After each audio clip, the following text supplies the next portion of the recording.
Assalamualaikum Pak Hendi. Iya, baik, terima. Waalaikumsalam warahmatullahi Nggih, wabarakatuh. Pak Hendi, saya minta waktunya boleh? Boleh, Nggih, terima. ini kan saya juga ada tugas CGP dalam Mm-mm. rangka memenuhi tugas saya, di mana Ya, tugas saya itu adalah menginterview kepala sekolah. oh Di betul. sini Oke. karena Pak Hendi sebagai kepala sekolah, Mm. jadi di sini ada beberapa pertanyaan yang nanti saya ajukan. Baik, Tidak terima. keberatan nggih, Pak? Tidak sama sekali. Sebelumnya Maaf. bagaimana kabarnya hari ini, Pak? Alhamdulillah baik, terima. Terima sendiri. Alhamdulillah saya juga baik. Lalu ini Pak Hendi kok memakai seragam pramuka nggak Pak? Oh Ada iya, kegiatan Prima. apa? Hari ini tadi saya mengikuti apel Kemah Akbar di Oh, SMA Negeri 7 Kediri oh nggih. bersama dengan cabang dinas Kabupaten Kediri. Oh nggih. Ini Nggih ya, Pak Hendi. alhamdulillah ini tadi berjalan lancar dan sekolah kita juga ada pesertanya Putri yang Nggih, diberangkatkan nggih, nggih. 8 anak tadi. Oh, Hmm. itu kegiatannya kira-kira berapa lama nggih Pak? Mulai dari tanggal kemarin, tanggal 6 sampai tanggal 8 besok. Dibuka Hmm. oleh Oleh siapa tadi secara Pak? virtual dari itu Bapak Pemprov Jawa Timur. Oh, luar Heeh. biasa sekali nggih Pak. Alhamdulillah ya. Nggih Pak Hendi, kita mulai saja nggih pertanyaannya.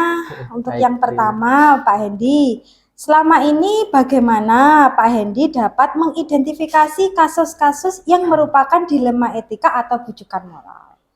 Oke, baik, Prima, Nggih, pertanyaan yang sangat bagus sekali nggih Pak dan Hendi. di sini saya juga pernah mengalami eh, menyelesaikannya secara langsung. Nggih. Kemarin ada contoh Bu Rima di sini yang saya hadapi itu ada salah satu siswa kita. Betul. Ada salah satu siswa kita itu eh, sering bolos, tidak masuk sekolah tanpa keterangan. Betul. Nah, di situ siswa itu kan saya tanyain juga jawabannya nggak jelas. Betul. Terus juga orang tua juga sudah saya panggil, jawabannya juga yang dari pagi itu anaknya berangkat tapi nggak nyampe ke sekolah. Nah, otomatis saya tarik kesimpulan dan saya lakukan penyelesaian. Di sini saya mengambil tindakan, saya harus bisa mendudukkan antara orang tua dengan anak tersebut. Betul. Di situ saya dudukkan, saya tanyain, saya korek informasinya, dan di sini ternyata terungkap. Oh, ternyata anak ini dulu sudah bilang ke orang tuanya kalau dia ingin sekolah di kota. Oh, gitu. Ya, dan mungkin ya kalau di kota bagi anak itu notabene namanya anak-anak kota Bu ya, dan sekolah di kota kan mungkin bagi siswa bagi anak itu jauh lebih bergengsi atau yang lain seperti itu Bu Rima. Tapi dari orang tua sendiri itu juga menginginkan sekolah di dekat dengan rumah yang biar nanti mudah dipantau. betul gitu, untuk pengawasannya juga lebih mudah lagi. Toh juga orang tuanya berpikiran sekolah dimanapun itu sama saja, yang penting niatnya.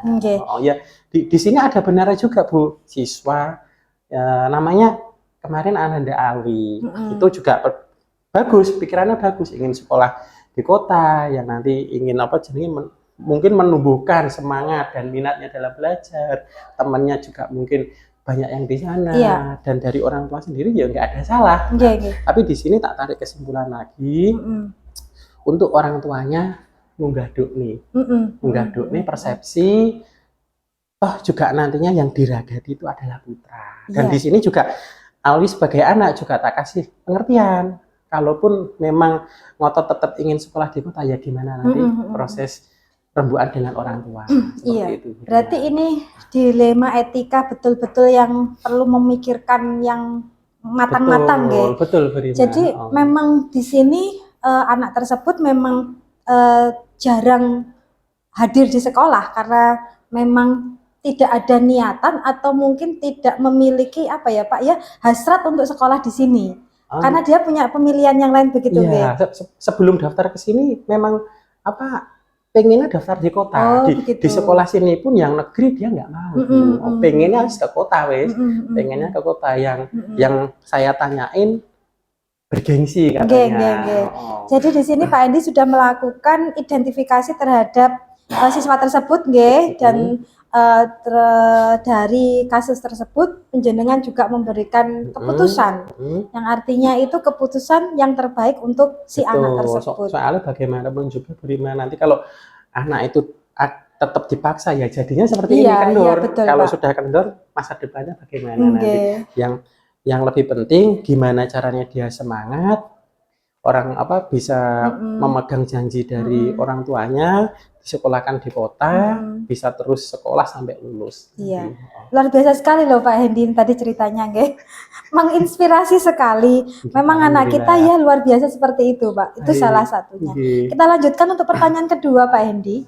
Nah, selama ini bagaimana Pak Hendy menjalankan pengambilan keputusan di sekolah Pak Hendy, terutama untuk kasus-kasus di mana ada dua kepentingan yang sama-sama benar atau sama-sama mengandung nilai kebajikan.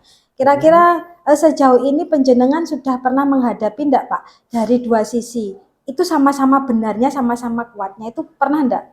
Pernah Bu Rima, contohnya ya dalam kasus ini tadi. Intinya orang tua di sini juga benar, semangat membiayai anak, tapi kemauannya sekolah yang dekat dengan rumah. Terus anaknya sendiri juga dibiayai pun semangat, tapi keinginannya sekolah di kota. Seperti itu Bu Rima. Nah, tetap harus berdasarkan objek Bu. Betul. Harus berdasarkan objek. Di sini juga mempertimbangkan finalisasinya nanti. Dalam artian orang tua kan sebagai input, penginput yaitu membiayai anaknya, memberi dorongan, outputnya sendiri ya pada anak itu sendiri. Nah, ini outputnya mintanya gimana? Biar dia sudah semangat nih, sudah semangat, tapi kesesuaian dengan kemantapan hatinya seperti apa? Seperti itu Bu Rima. Iya Pak, berarti ini ya perlu juga adanya komunikasi yang baik juga antara orang tua dengan anak. Memang sekarang ini Pak, jarang sekali ada anak yang apa-apa itu cerita ke orang tua itu mungkin karena gengsi atau mungkin semacam apa ya, aduh ini sungkan ini saya laki-laki kok cerita-cerita gitu, mungkin ada rasa-rasa yang seperti itu Pak Hendy. Kalau kemarin dalam kasusnya Alwi ini sudah bilang ke orang tua Bu Rima, tapi orang tuanya memaksa untuk sekolah di dekat rumah. Pada akhirnya anak ini ya mungkin karena usulannya tidak diterima ya sudah dia diem dengan bentuk pemberontaknya dia bolos dan lain-lain.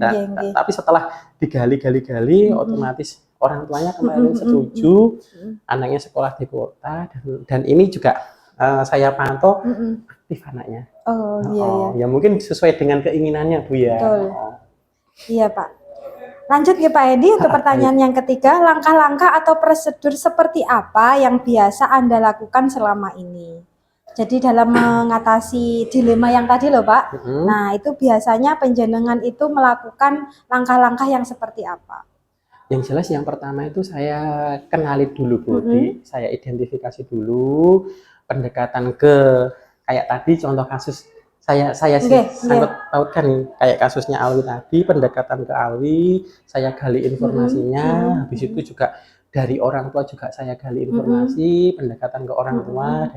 Nah, soalnya penting sekali Bu di sini komunikasi, saya perlu mengetahui sebabnya apa, kenapa kok terjadi seperti sampai bolos, kenapa kok sampai melakukan pemberontak seperti ini dengan mungkin orang tua dan mungkin juga dengan kewajiban dia sebagai siswa, otomatis kan dia berontak, dia rugi di sini. Dalam artian rugi, bolos tentu absensinya kurang, terus juga yang dirugikan orang tua juga.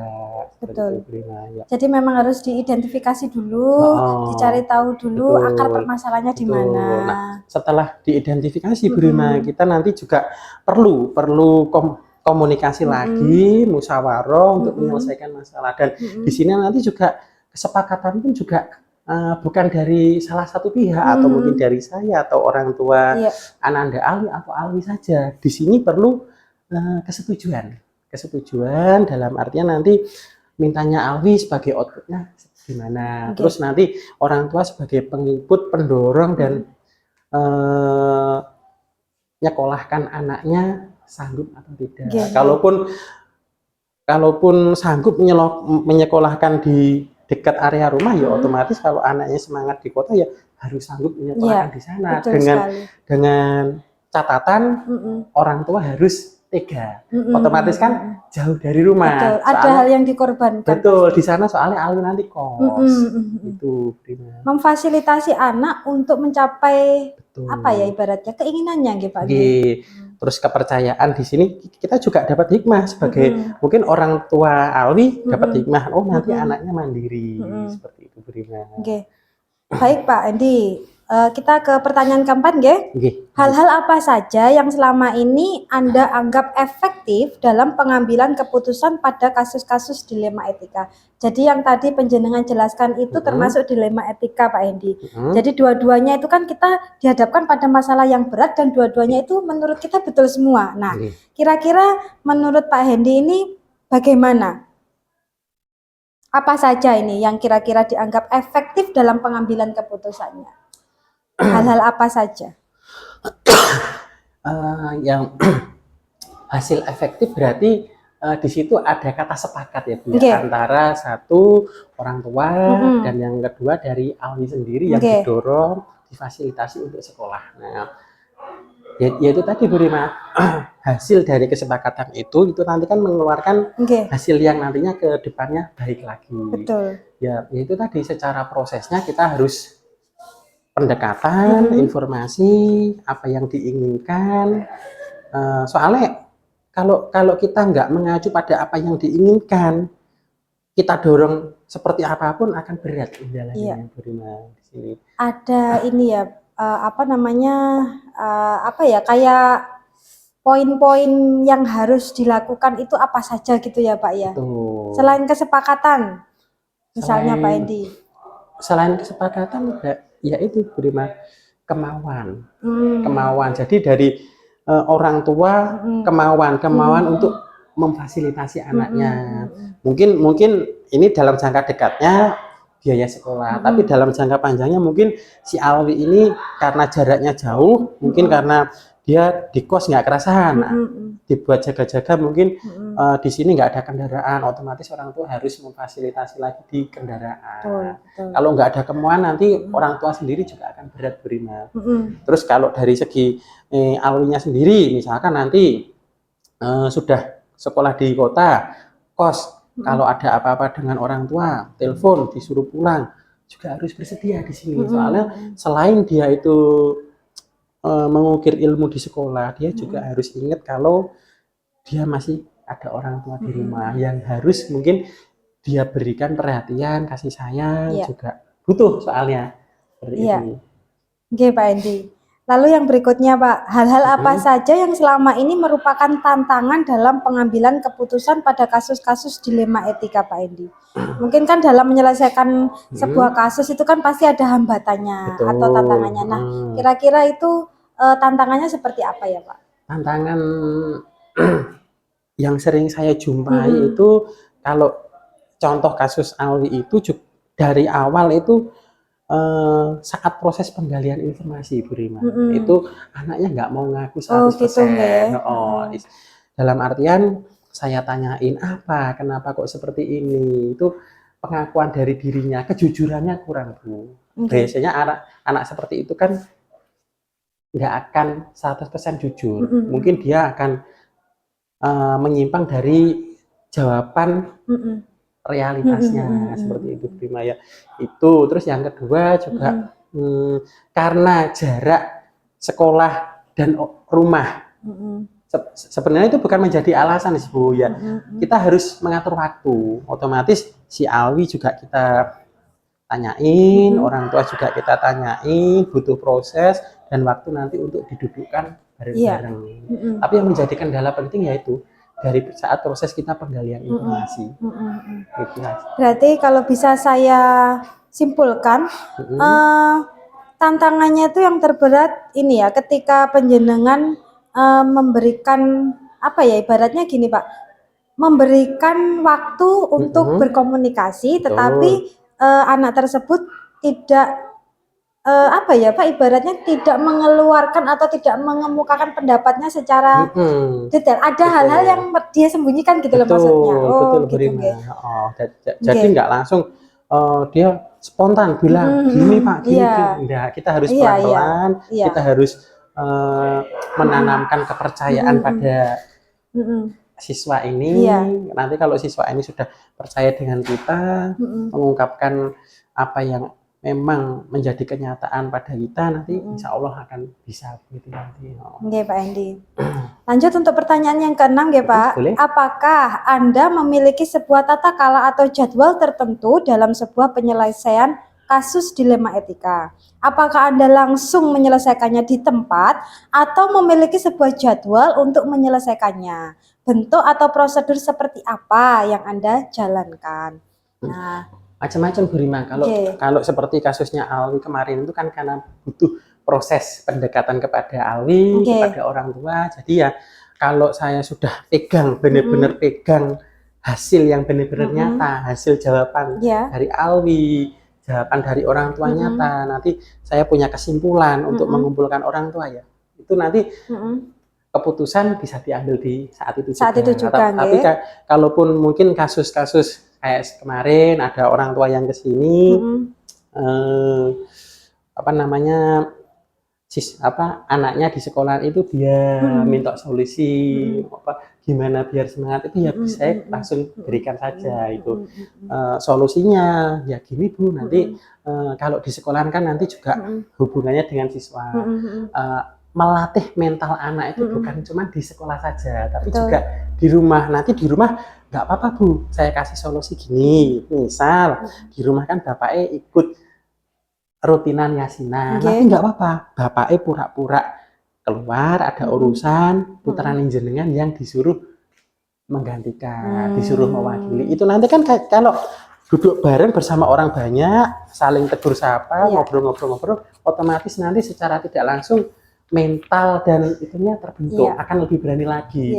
Itu di rumah. Terus di sekolah pun hubungan dengan siswa, tapi dengan satu syarat. Kemarin saya juga sudah komunikasi dengan Bapak Ibu Wali kelas, BK, kesiswaan, dan tim untuk memantau, lebih secara khusus memantau putra siswa tersebut. Berarti ini enggak Pak, jenengan itu khusus membuatkan jadwal terutama untuk anak-anak yang jadi pantauan. Artinya mungkin seminggu sekali atau 2 minggu sekali jenengan mengumpulkan mungkin guru BK-nya, mungkin walasnya untuk berkomunikasi bagaimana perkembangan dari siswa tersebut.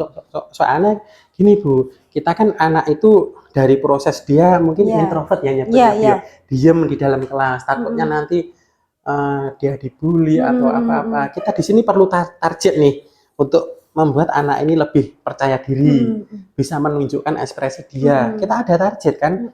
Di sini target ini kita butuh pelaporan. Gimana perkembangannya atau setiap harinya atau setiap minggunya seperti itu Bu Rima. Baik Pak Hendy, kita lanjutkan untuk pertanyaan yang ke-7. Adakah seseorang atau faktor-faktor apa yang selama ini mempermudah atau membantu Anda dalam pengambilan keputusan dalam kasus-kasus dilema etika? Kira-kira panjenengan melibatkan siapa saja ini Pak untuk mempermudah atau membantu dalam pengambilan keputusan yang selama ini jenengan jalankan? Baik Bu Rima, biasanya saya langsung pada orang yang bersangkutan Bu Rima. Kayak kemarin si Alwi kan juga kelas 10, wali kelasnya, guru BK, kesiswaan, si Ananda Alwi sendiri, dan orang tua. Ya sudah, di tim ini saja Bu. Nanti kalau dari sekolahan, saya dengan wali kelas, guru BK dan kesiswaan, rembuan, gimana ini untuk masalah Alwi seperti ini. Nanti juga kita dantakan orang tua saat kita di dalam tim kita di sekolahan sudah punya gambaran Bu ya, gambaran singkat. Nanti kan juga secara garis besar nanti saat ketemu orang tua saya bisa apa yang harus saya lakukan. Soalnya saya lebih mengarah gini Bu, langsung pada objeknya yang bersangkutan. Siapa di sini yang kena senggol? Wali kelas kan kena senggol selaku wali kelas. Biar ini lebih efektif Bu. Soalnya anggapan saya di sini satu pintu langsung. Jadi nggak harus misalkan contoh Bu, kasusnya Alwi ini dia sering nggak masuk. Kita tanya misalnya ke Pak Kebun. Pak Kebun kan nggak tahu apa-apa. Jadi kita lebih langsung kontrolin mengenanya ke wali kelas. Satu pintu. Artinya ini ya Pak, wali kelas, guru BK, tim kesiswaan ini juga turut andil dalam pengambilan keputusan panjenengan. Menjadi Betul. bahan diskusi lah ya Betul, Bu, ibaratnya. betul. Tim diskusi. Soalnya kan sebelum kasus Alwi ini naik dan saya dengar, otomatis yang mengetahui pertama kali kan wali kelas, BK. Habis itu mungkin kesiswaan tahu, habis itu nyampe ke saya. Oh iya. Karena kasusnya sudah berat, nyampe ke saya.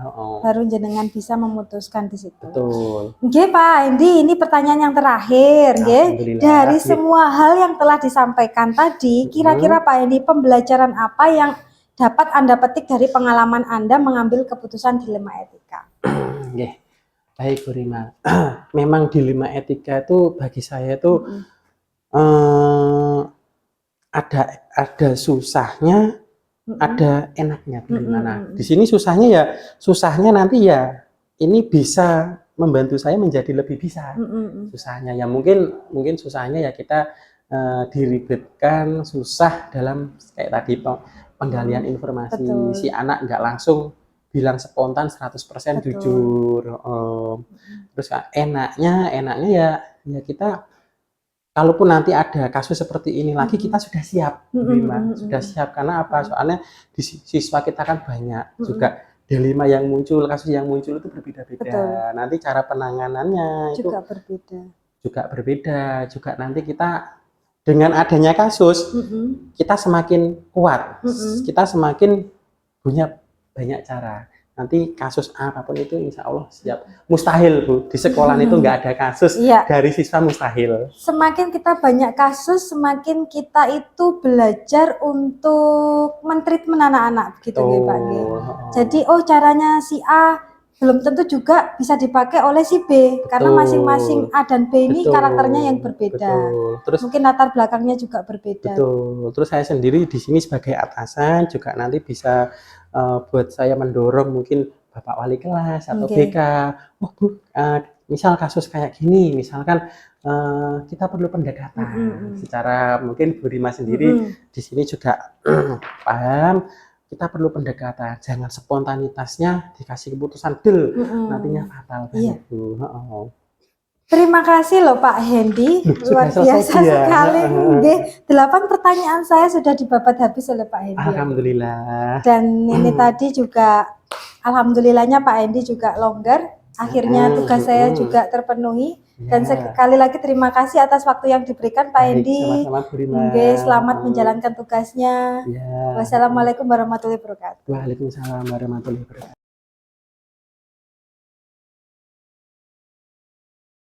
Assalamualaikum Pak Andri. Waalaikumsalam Bu Rima. Selamat siang. Selamat siang. Bagaimana kabarnya? Alhamdulillah baik Pak Andri. Pak Andri sendiri bagaimana kabar? Siang hari ini saya dan Insyaallah. Kegiatannya apa Pak Andri hari ini Pak? Iya Bu Rima, terima kasih. Tadi pagi ada undangan rapat itu dari lembaga SMP yang di situ membahas tentang program-program politik itu. Jadi nanti programnya apa saja yaitu dari satu itu di saat kita melaksanakan kegiatan pembelajaran. Berarti pada sekali diajarkannya hari ini. Alhamdulillah. Tapi saya lakukan dengan ikhlas dan semangat. Siap. Oke Pak Andri, hari ini saya sengaja ingin mengadakan wawancara dengan Pak Andri terkait tugas saya di CGP Angkatan 10 Pak Andri. Di 3.1 demonstrasi kontekstual, di mana di sini saya mengadakan wawancara bersama kepala sekolah. Nah, salah satu kepala sekolah yang saya pilih adalah Pak Handi, selaku kepala sekolah dari SDN Parang. Sampun siap Pak Andri, ada 8 pertanyaan nanti yang saya ajukan. Oke, yang pertama Pak Andri, selama ini bagaimana Pak Andri dapat mengidentifikasi kasus-kasus yang merupakan dilema etika atau rujukan moral?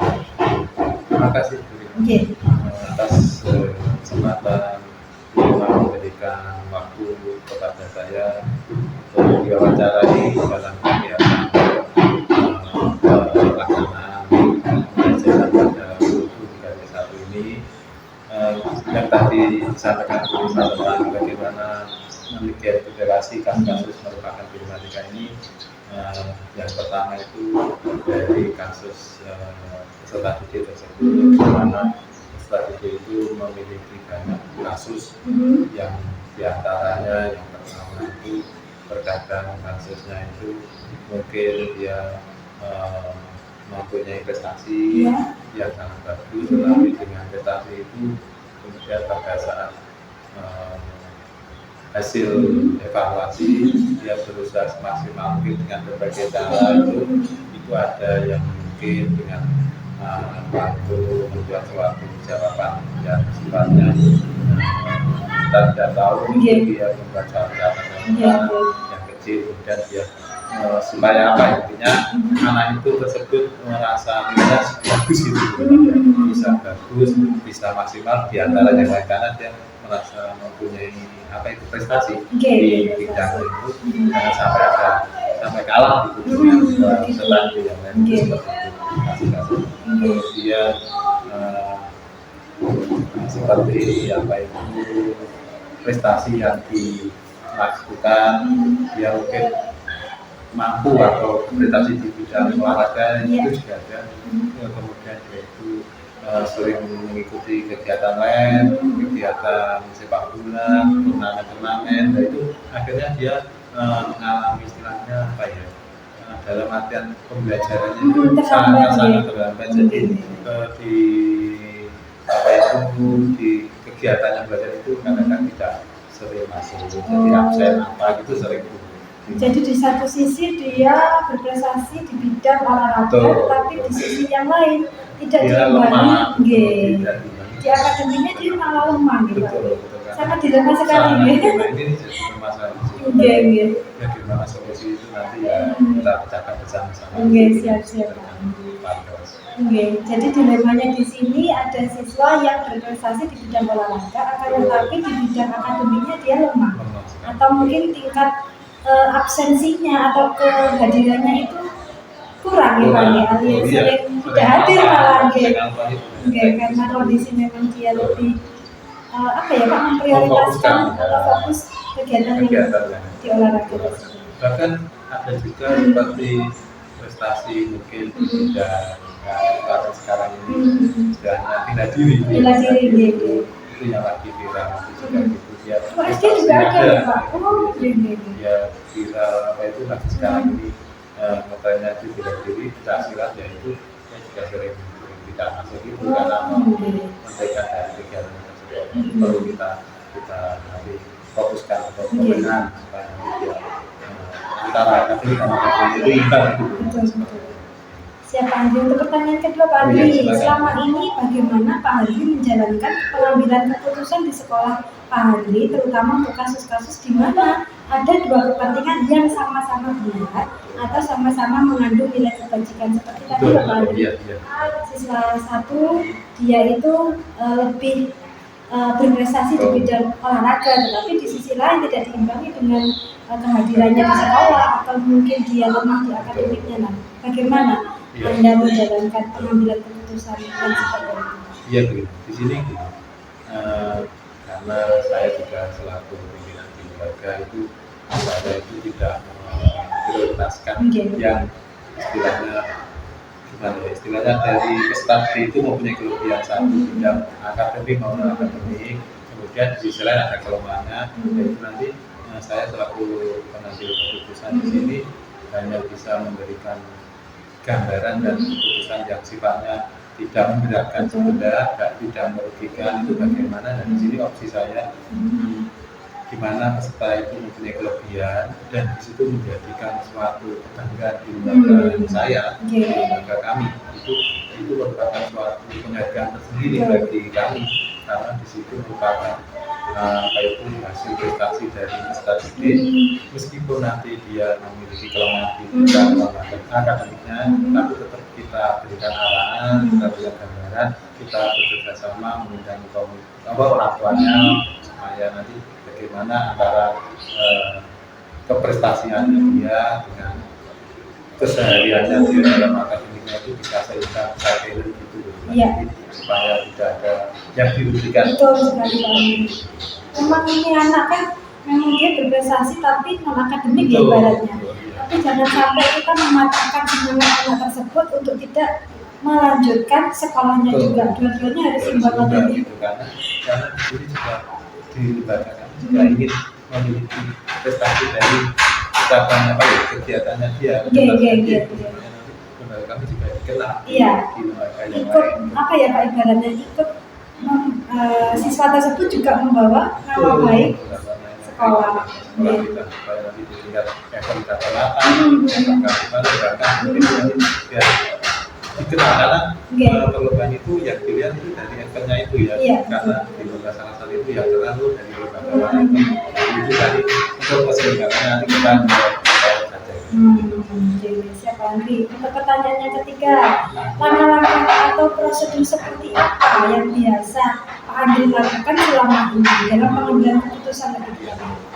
Langkah-langkah seperti itu misalnya kita melakukan istilahnya kerjasama dengan pihak orang tuanya seperti itu, kemudian kita juga memberikan motivasi siswa tersebut agar bisa membagi waktu. Dalam artian membagi waktu ini ya latihan dengan pembelajaran itu bisa saling terisi gitu. Kita latihan juga di luar jam pembelajaran, tapi pembelajaran tetap dilakukan peserta didik tersebut sehingga semua sama-sama tidak dirugikan, salah satunya semua saling menguntungkan itu. Dua-duanya tetap jalan ya, gitu ya. Jalan. Tetap melibatkan orang tua tadi. Iya, intinya tetap melibatkan orang itu jadi faktor perbedaan. Orang itu menjadi fokus dari karena kalau kita memberikan istilahnya langkah-langkah seperti tersebut, kita saja yang melakukan itu kurang sinergi dengan apa yang dilakukan orang tua. Lalu yang berikutnya Pak Andri, hal-hal apa saja yang selama ini Anda anggap efektif dalam pengambilan keputusan pada kasus-kasus dilema etika? Kira-kira apa saja ini Pak, pengambilan keputusan yang dirasa efektif?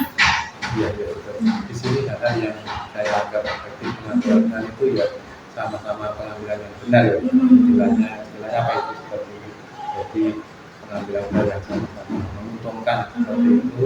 Jadi biar yang satunya tidak saling dirugikan. Jadi salah satu poin yang saya lakukan untuk mengambil keputusan dalam dilema etika tersebut. Sehingga apa yang jadi keputusan ini dari pihak peserta didik juga bisa memberikan apa dari sisi lain tapi juga tidak demikian dalam pembelajaran dan sebagainya, sehingga kita memiliki edukasi dan memiliki pembelajaran yang tidak dirugikan. Jangan berarti sering berdiskusi gitu tepatnya ya Pak. Diskusi dengan para rekan sejawat juga. Mungkin saya juga mengundang wali siswa tersebut agar kita sama-sama saling menguntungkan itu tidak saling dirugikan. Sedikit mungkin permasalahan bisa dalam pembelajaran, tapi kalau kita saling bermusyawarah itu tidak ada keputusan.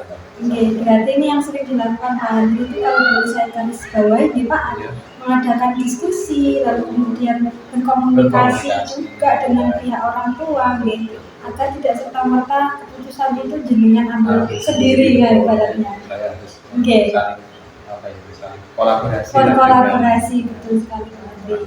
Baik Pak Andri, untuk pertanyaan yang kelima, hal-hal apa saja yang selama ini merupakan tantangan dalam pengambilan keputusan pada kasus-kasus dilema etika?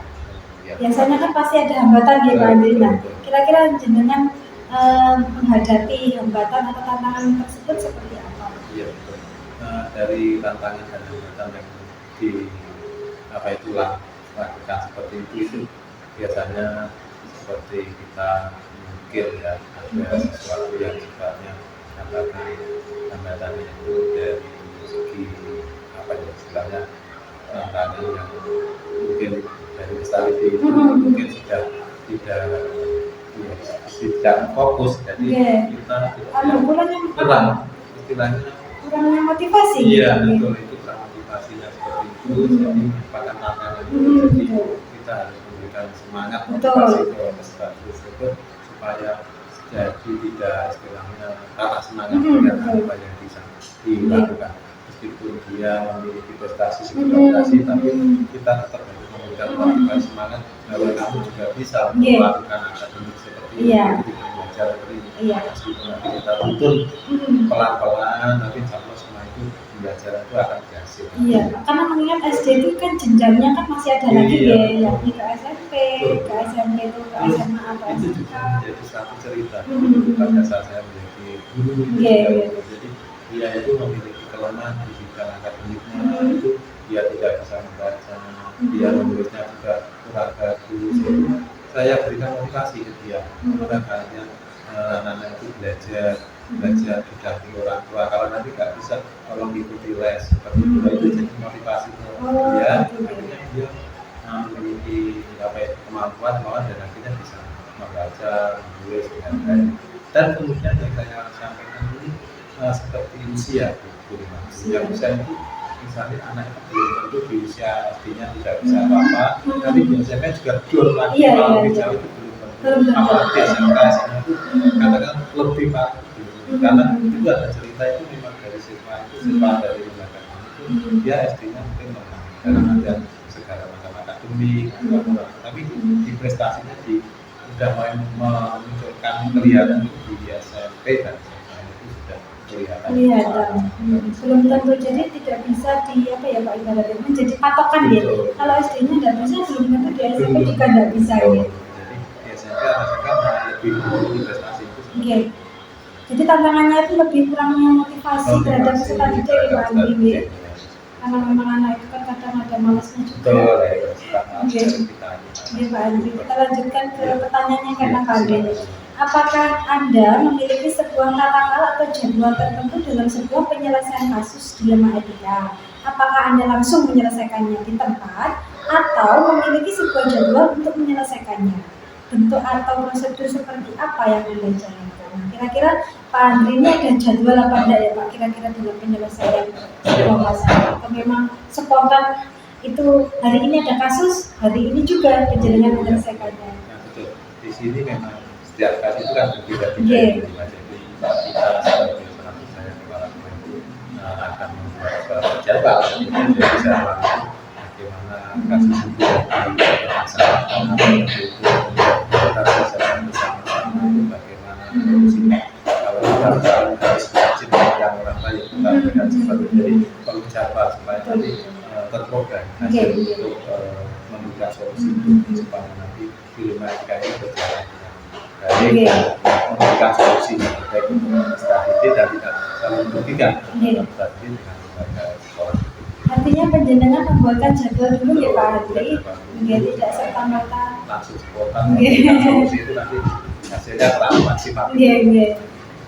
Lalu pertanyaan yang berikutnya Pak Andri, adakah seseorang atau faktor-faktor apa yang selama ini mempermudah atau membantu Anda dalam pengambilan keputusan dalam kasus-kasus dilema etika?